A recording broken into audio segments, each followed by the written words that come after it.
Would you stay silent? Or let revenge speak for you? Welcome to the stories on Shattered Vengeance. Step into a world where love turns dangerous, revenge feels inevitable, and every story drags you deeper into the shadows of desire, betrayal, and the human heart. Let's begin today's story. The Thanksgiving table was set for 12, Mom's finest china gleaming under the chandelier. I sat between my aunt and cousin, fork in hand, listening to my parents announce my displacement like it was just another holiday tradition. "We've made an important family decision," Dad said, standing with his wine glass raised. "The family home, this beautiful house that's been in the Morrison family for generations, will be passed to Ethan and his new wife Jessica. They need the space for their growing family." Applause around the table.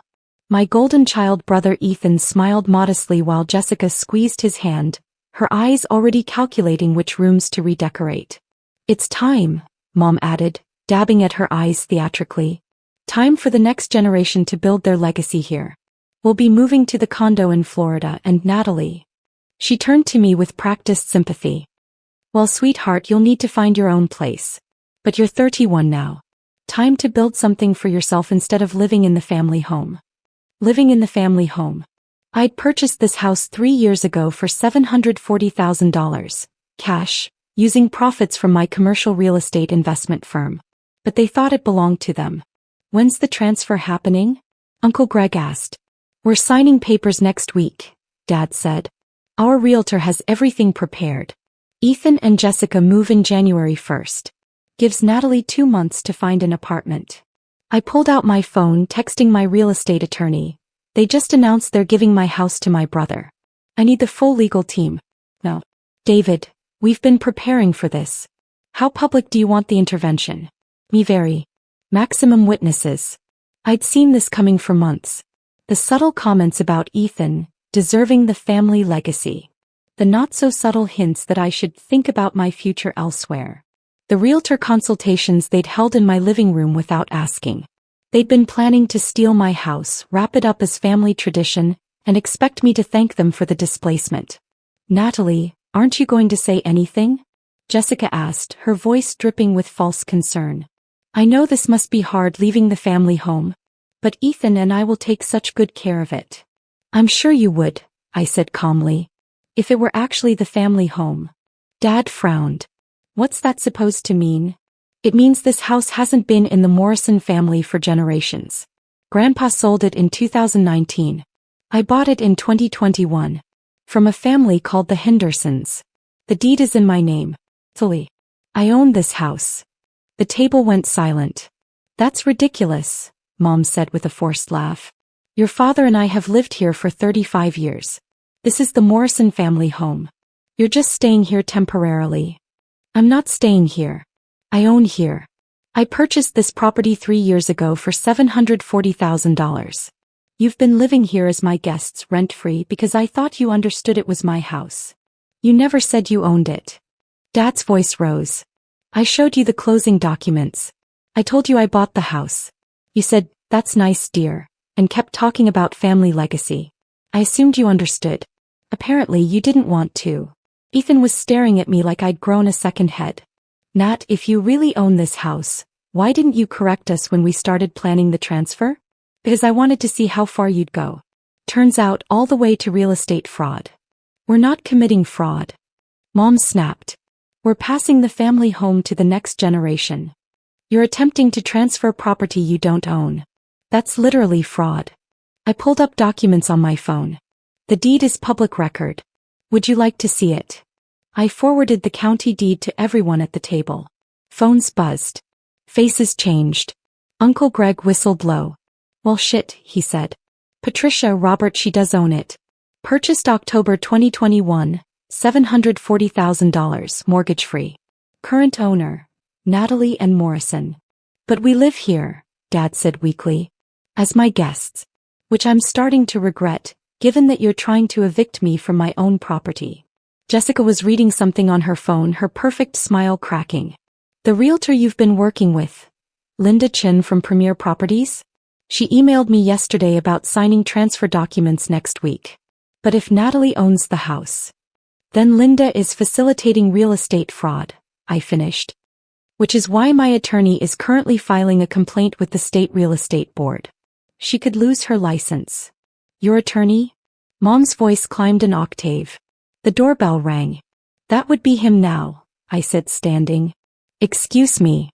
I opened the door to David Martinez, my real estate attorney, along with two associates carrying briefcases full of documentation.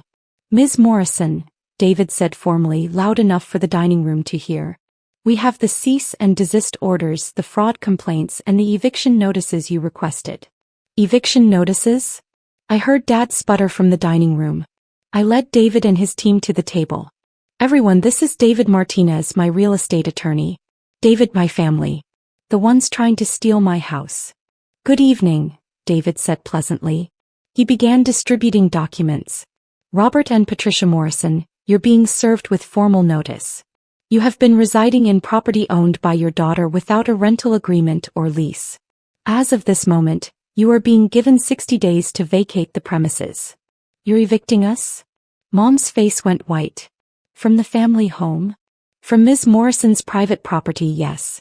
You've attempted to transfer ownership to a third party without authorization from the actual owner. That constitutes fraud and breach of trust. We're her parents. Dad shouted. She can't evict her own parents. She can and is, David said calmly. The law doesn't grant special property rights to family members. You don't own this house. You have no lease. You're here at her discretion, and that discretion has been revoked. He turned to Ethan and Jessica. You're being served with a cease and desist order. Any further planning to occupy this property, any moving arrangements, any transfer of belongings, all must stop immediately or you'll face legal action for conspiracy to commit real estate fraud. Jessica burst into tears. Ethan looked like he might be sick. And Linda Chin from Premier Properties, David continued, pulling out his phone.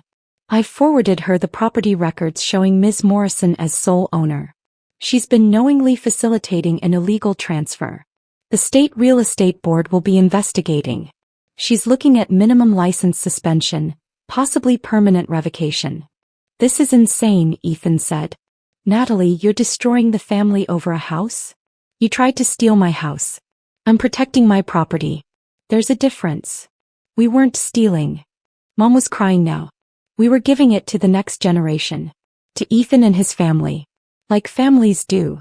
Families don't give away property they don't own. And apparently, families also don't bother to ask before planning their daughter's eviction. You never acted like you owned it, Dad said desperately. You let us make decisions, plan renovations, treat it like ours. I let you live here rent-free. That's roughly $4,000 monthly in market rent, times 36 months. You've saved $144,000 by living in my house without paying. And this is how you repay me? By trying to give it to my brother. Uncle Greg was reading through the documents David had distributed. These are legitimate legal notices. Patricia, Robert, you need to take this seriously. She can absolutely evict you. She won't, Mom said with false confidence. She's just upset. She'll calm down and realize family is more important than property ownership. I already calmed down, I said. That's why I'm giving you 60 days instead of 30. That's me being generous to family. David pulled out more documents. Additionally, Ms. Morrison is filing a complaint against you for fraudulent misrepresentation. You've been telling family members, neighbors, and apparently real estate agents that you own this property when you legally do not. That's fraud. Are there criminal charges? Aunt Claire asked nervously. That depends on whether they vacate peacefully or attempt to fight the eviction. If they leave within 60 days, it's just a civil matter. If they refuse, then yes, criminal trespassing charges will be filed. Thanksgiving dinner was effectively over. The turkey sat uneaten. The expensive wine my parents had served, using my electricity in my house, went unfinished. Jessica was already texting, presumably canceling whatever moving plans they'd made. Ethan looked lost, the golden child throne crumbling beneath him. Where are we supposed to go? Mom asked quietly. We sold our condo 2 years ago to pay for Ethan's wedding. We don't have anywhere. That's not my problem. You've had 3 years to save money while living rent-free. You chose to spend it on maintaining the illusion that you owned this house. We're your parents, she said again like it was a magic word. And I'm your landlord. You tried to defraud. The parent relationship ended when you decided to steal my house. David handed me the final documents. These are the formal eviction notices. 60 days from today, November 23rd to January 22nd. After that date, any remaining occupants will be removed by the sheriff. You'd really have us removed by police? Dad asked. If you refuse to leave my property? Yes. Absolutely. They left that night, packed bags and drove to a hotel, unable to sleep in the house they just tried to steal. Ethan and Jessica left too, Jessica crying about their ruined future. The extended family filtered out awkwardly, some offering quiet apologies, others just relieved to escape the drama. I stood alone in my house that I'd almost lost to family tradition, and felt the weight of it settle over me. David stayed behind helping clean up.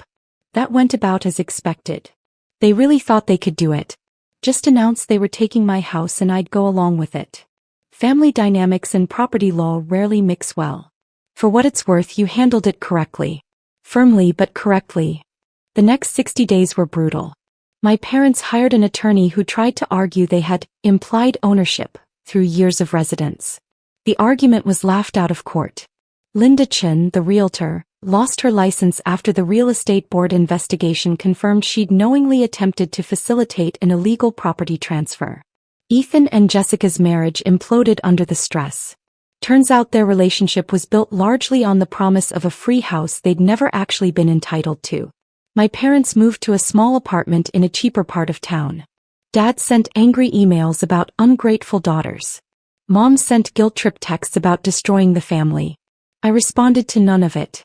But I did send them a bill. $144,000 for 3 years of unpaid rent, plus utilities. Their attorney advised them to pay it to avoid further legal action. They're making monthly payments. $2,000. For the next 6 years. Every payment a reminder that property rights matter. That ownership is legal, not emotional. That family legacy doesn't override deeds and titles. The house is quieter now. Just me, my home office, my investment portfolio worth $8.3 million. Ethan occasionally drives by. I see him on the security cameras looking at what he thought would be his. What was never his. What they tried to steal with tradition and expectations and the assumption that I'd be too weak to fight back. The family home that was never theirs. Just mine. Legally, completely, permanently mine. And the Thanksgiving dinner that ended with eviction notices instead of pie? Best meal I never finished.